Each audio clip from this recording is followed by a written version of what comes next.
20. The reality is that a lot of college students deal with weight gain. Why do they deal with weight gain?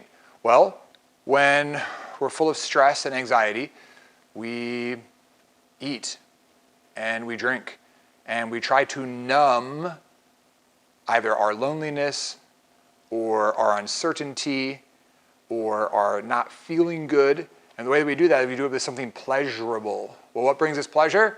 Food and drink.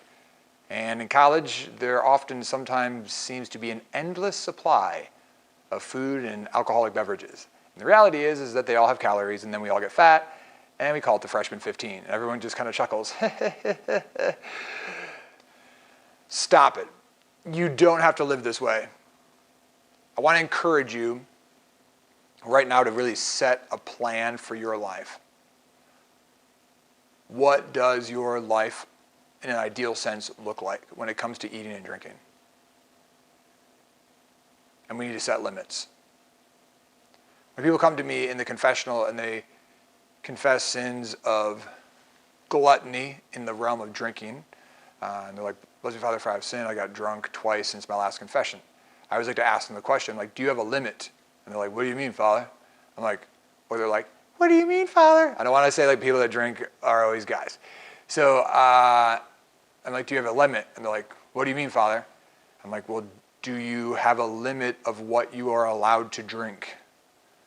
Like me, as a priest, I have a limit. I never, ever, ever, ever drink more than 2 alcoholic beverages. I never do. Why? Because I know that I don't need to.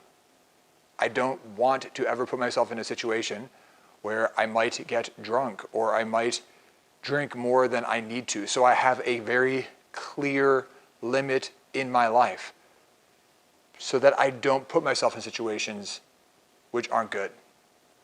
When it comes to food, what really is your dietary plan when you're in college?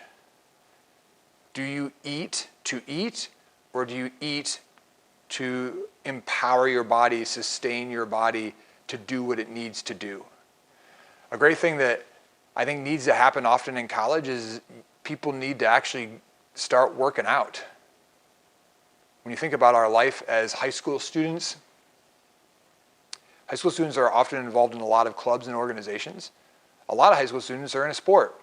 And then what happens when they go to college? Well, you're not a college athlete, so you stop working out, you're in a sport, you stop exercising, and you start eating more. Well, what happens to people that aren't exercising that are eating more? They get a little chubby. So what should we be doing in college? We should be exercising. That means you got to join some intramural teams. And you'll actually meet great people and have fun and laugh and find some joy. You'll also burn off stress and anxiety, not by numbing yourself with food and drink, but by actually just laughing, breathing, sweating, working out anger, working out frustration, and having a great time. So I want to encourage you not to gain the freshman 15, not to gain the freshman 20, not to gain the sophomore 30, but to really look at yourself and say, okay, what is eating and drinking for? It exists so that my body can be empowered to do great things. Why are you in college? You're in college to expand your mind and to challenge yourself with opportunities. Putting on an extra 10, 15, 20 pounds because we're lonely or we're afraid or we're nervous or we're anxious will never make the situation better. God gave us these things. God gave us food. God gave us drink so that we can thrive. So I pray that you listen to this message, you set a plan for yourself around exercise, around healthy eating, and around controlled drinking, and that within that, you make some good choices.